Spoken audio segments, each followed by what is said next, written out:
Hello दोस्तों, बात करते हैं इंडियन ओवरसीज बैंक की। 17 रुपये 80 पैसे का स्टॉक हो चुका है। 11% की भारी भरकम मूव आज के दिन में आई है। इस वीडियो में हम बात करेंगे यार, इंडियन ओवरसीज बैंक को प्राइवेटाइज करने के लिए शॉर्ट लिस्ट कर लिया गया है। और कल जो खबर आई थी उसके बिहाफ पर ही अगर आप देखोगे तो बैंक ऑफ महाराष्ट्र और इंडियन ओवरसीज बैंक बहुत बेहतरीन रैली के साथ आज एंटर हुए थे। ठीक है, बात करेंगे इस वीडियो में ये खरीदारी करना कितना अच्छा एक डिसीजन हो सकता है यहाँ पर, कि अभी भी बाय करके यहाँ पर एक प्रॉफिट बनता है या नहीं। अगर अभी बाय करते हैं तो कितना टारगेट लेकर के चलना चाहिए हमें, और यहाँ पर अगर बाय करते हैं तो कितने दिन हमें होल्ड करना पड़ेगा। क्या क्या रीजन हमारे बाय करने के पीछे, क्या सिर्फ प्राइवेटाइजेशन का ही एक रीजन है अगर हम बोले बाय करना है तो, या फिर फंडामेंटली भी कंपनी हमारी अच्छी है या नहीं। सब कुछ हम डिटेल में बात करेंगे। चलिए शुरू करते हैं, बट उससे पहले अगर आप चैनल पर नए हो तो प्लीज चैनल को सब्सक्राइब कर दो and hit that bell icon ताकि आपको नोटिफिकेशन मिल सके। चलिए शुरू करते हैं।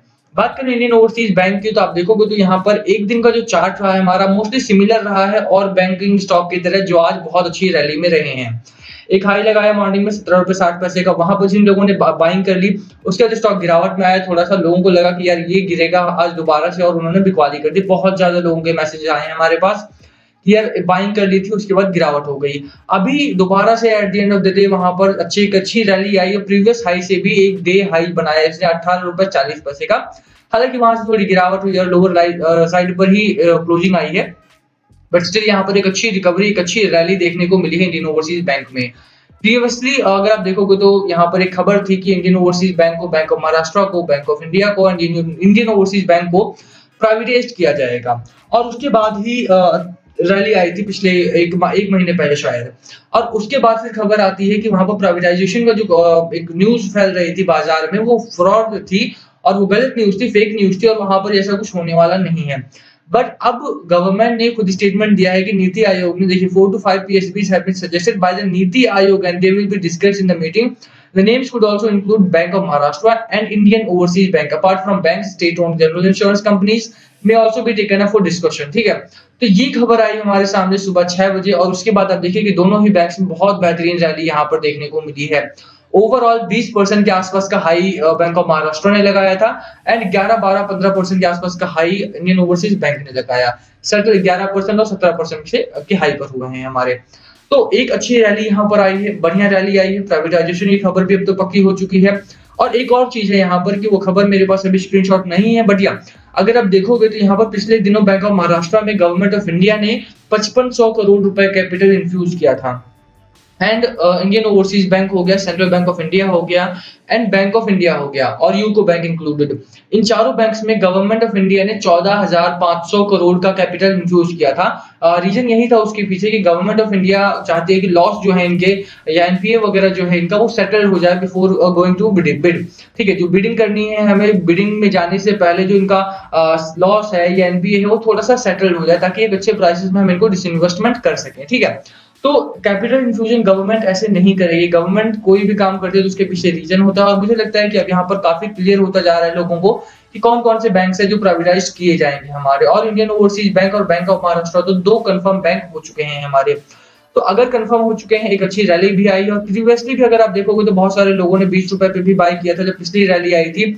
तो क्या अब उनको लगता है कि लॉस हमारा रिकवर होगा या नहीं, और क्या यहाँ पर बाइंग करके चल सकते हैं अभी भी, ये दोबारा पिछली बार की तरह होगा। तो देखो, बाइंग करने का जो डिसीजन है वो आपका सही हो सकता है इस समय पर।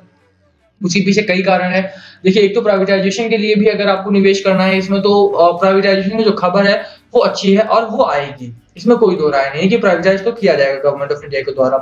दीपम को अगर लिस्ट भेज दी गई है, दीपम इसको मीटिंग में डिस्कस करेगा, तो वहां पर फाइनलाइज हो जाएगा कि कौन कौन से बैंक्स को यहाँ पर प्राइवेटाइज किया जाएगा। बट जो टेक्निकल रीजन हमारे, जिसकी वजह से मैं बोलूंगा कि यहाँ पर खरीदारी की जा सकती है, अब टेक्निकल रीजन पर भी एक नजर डाल लेते हैं। तो देखो यार, चार्ट अच्छा है, आज की जो ग्रोथ हुई है वो भी बहुत कंट्रोल्ड ग्रोथ है। पहली चीज मैं देखता हूँ कि बोलिंजर बैंड के अंदर की ग्रोथ है या बाहर की, तो बोलिंजर बैंड की कंट्रोल्ड ग्रोथ हुई है।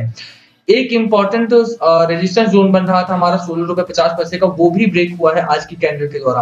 आज देखिए, लगातार 3 दिनों से इसी के नीचे हमारा स्टॉक ट्रेड कर रहा था, लगातार पिछले दिनों भी इसी के नीचे बना हुआ था, ब्रेक नहीं हो पा रहा था, और जैसे ब्रेक होता वो गिरावट आ जाती थी। बट आज एक अच्छी रैली आई और उस रैली की वजह से 16.50 का जो हमारा एक रेजिस्टेंस जोन था वो ब्रेक हो चुका है। तो रेजिस्टेंस जब भी ब्रेक होता है तो स्टॉक में एक अच्छा बुल रन आने की उम्मीद होती है। दो रीजन है हमारे, पहला बॉलिंजर बैंड के कंट्रोल ग्रोथ हुई है, दूसरा हमारा रेजिस्टेंस जोन ब्रेक हुआ है। तो आरएसआई भी हमारा काफी अच्छा आरएसआई हमारा यहाँ पर है। अगर आप देखोगे तो आरएसआई भी 62 का आरएसआई है, और इतना बढ़िया आरएसआई अगर रहता है तो इसका मतलब है कि यहाँ पर प्राइस मोमेंटम काफी स्ट्रांग है, इन्वेस्टर्स का इंटरेस्ट काफी बढ़िया है इस स्टॉक में, और इसी वजह से यहाँ पर डिमांड भी है। डिमांड साफ तौर पर आप देख भी सकते हो, आज का जो वॉल्यूम आया है वो 61 मिलियन का वॉल्यूम आया है, और नॉर्मल जो वॉल्यूम रहता है वो बहुत कम रहता है इस बैंक में। छोटा स्टॉक है, 3 मिलियन 5 मिलियन के आसपास का वॉल्यूम ट्रेड होता है मात्र इसमें बस। बट आज प्राइवेटाइजेशन की खबर आई है, उसके बाद 61 मिलियन का वॉल्यूम यहाँ पर ट्रेड हुआ है, और जो डिलीवरी परसेंटेज है वो गजब का है। तो अभी हम बात करें अगर आरएसआई की, तो इन्वेस्टर्स का इंटरेस्ट है इसमें, बॉलिंजर बैंड के अंदर की ग्रोथ है, रेजिस्टेंस जोन ब्रेक हुआ है। फोर्थ रीजन हमारा है जो मोस्ट इंपॉर्टेंट है वो है कि मैकडी हमारा पूरी तरह से अब यहाँ से बुल रन में आ चुका है। तो अगर स्टॉक हमारा बुल रन में होता है और वहां पर अगर आप बाइंग करते हो तो एक अच्छी लेवल के लिए आप बाय कर सकते हो, छोटे समय में कम समय में आप एक अच्छा प्रॉफिट यहाँ पर बना सकते हो। ऐसे स्टॉक्स को ही ढूंढना चाहिए हमें जो ऑलरेडी एक बुल रन में हो, जिनकी खबरें अच्छी हो, मार्केट सेंटीमेंट भी आप देखिए कि मार्केट में भी ठीक ठाक रिकवरी इस हफ्ते हुई है, बहुत गिरावट में नहीं रहा है। एटलीस्ट यहाँ पर जो एक डर फैला हुआ था लास्ट वीक में वो कम हुआ है, यहाँ पर मार्केट में बहुत ठीक ठाक एक रिकवरी आई है, बहुत अच्छी नहीं कहूंगा मैं, बट हाँ जो रेंज था, रेंज बाउंड ट्रेडिंग हुई है इस हफ्ते भी। बट यस, यहाँ पर ग्रीन जोन हमें काफी बनते हुए दिखाई दिए हैं, कई दिन हमारे हरे निशान के बाद बंद हुए हैं, तो वो एक अच्छी चीज है। तो मार्केट में अगर इंडियन ओवरसीज बैंक का टेक्निकल्स देखेंगे तो टेक्निकल पैटर्न हमें काफी अच्छा देखने को मिलता है, और खबरें बहुत अच्छी हैं हमारे सामने। डिलीवरी परसेंटेज की बात करें तो देखिए अगर आप 7 अप्रैल को देखेंगे 25% की, उसके बाद 46% 8 अप्रैल को जंप इन डिलीवरी हुआ है। तो अगर जब भी डिलीवरी में इंक्रीज देखने को मिलता है तो वहां पर एक अच्छी रैली की उम्मीद आपको कर लेनी चाहिए, जब भी डिलीवरी में इंक्रीज होगा।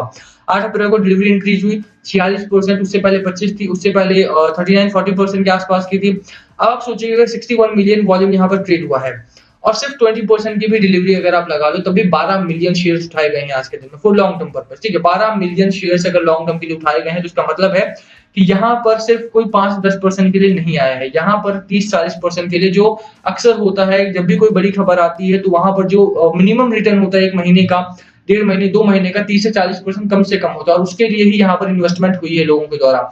तो उसके लिए ही अगर आना हो तो आइए आप यहाँ पर 1.5 से 2 महीना 3 महीना रुकिए, बहुत बेहतरीन प्रॉफिट आपका इंडियन ओवरसीज बैंक में तैयार हो रहा है और वो आपको मिलेगा जल्दी। ठीक है, तो बाय करना है या नहीं करना है? बाय बिल्कुल करना है, लॉस में हो प्रॉफिट में हो क्या करना है? होल्ड करके रखना है, स्टॉक को बेचना नहीं है अभी। ठीक है, अब बात करें कि अगर आप बाय करते हो तो कौन सा एक फैक्टर वॉच करना है। देखो मार्केट को आपको कंटिन्यूअसली वॉच करना है। यहाँ पर मार्केट में अगर वोलेटिलिटी ज्यादा हो जाती है किसी भी वजह से, चाहे वो कोरोना केसेस हो, चाहे वो क्रूड ऑयल प्राइसेस हो, चाहे ग्लोबल मार्केट हो, ग्लोबल मार्केट में एक चीज है वो मैं आपको बता दूं कि देखो मार्केट में इस समय पर यूएस मार्केट काफी हाई पर चल रहे हैं, जैसे हमारा हाई पर लगा था, मार्केट जा रहा था, रोज नया हाई बन रहा है वहां पर।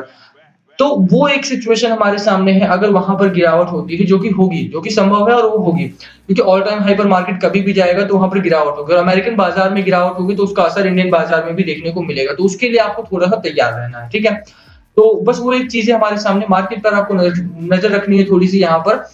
बस अगर आप बाइंग करते हो, मार्केट में वोलेटिलिटी रहती है, 2-4% की गिरावट होती है, तो वहां पर आपको पेशेंस रखना है, बेचना नहीं है स्टॉक को। ठीक है, अगर आप देखेंगे और फैक्टर्स हमारे, तो एफआईआई डीआईआई भी हमारे लाइन पर है इस समय पर। 552 करोड़ का माल कल खरीदा था डीआईआई ने, 110 करोड़ का माल एफआईआई ने खरीदा था। कम है पर हाँ खरीदारी चालू है बाजार में, और खरीदारी इसी खरीदारी की मैं बात कर रहा था कि खरीदारी लगातार बाजार में होती रहती है तो बाजार पॉजिटिव मोमेंटम में रहेगा, और वहां से हमारा एक पॉजिटिव टारगेट लेकर के आप बाजार में उतर सकते हो। ठीक है, तो खरीदारी करनी है या नहीं? तो खरीदारी कर सकते हैं। होल्ड करना है? बिल्कुल होल्ड करना है। यहाँ पर कौन सा टारगेट होना चाहिए?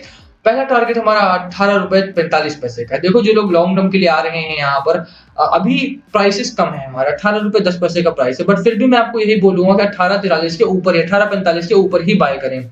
ये हमारा एक इंपॉर्टेंट रेजिस्टेंस जोन है, 18 रुपए 45 पैसे का स्ट्रॉन्ग रेजिस्टेंस जोन है हमारा, इसके ऊपर की बाइंग करेंगे तो ज्यादा बेहतर रहेगा। बट हाँ, अगर आप लॉन्ग टर्म के लिए जा रहे हो तो बाय एंड रिस्क स्ट्रेटजी लेकर के बाइंग करना स्टार्ट कीजिए, और रखिए स्टॉक को जब तक कि गवर्नमेंट फाइनलाइज नहीं कर देती कि प्राइवेटाइज किया जाएगा, प्राइवेटाइज करने की प्रोसेस स्टार्ट हो जाएगी, तब तक कम से कम रखिए स्टॉक को। 3 से 4 महीने कम से कम रखेंगे तो भारी भरकम प्रॉफिट आप इस स्टॉक में बना सकते हैं। पहला टारगेट 18.45 का, दूसरा टारगेट 19.50 रुपए का।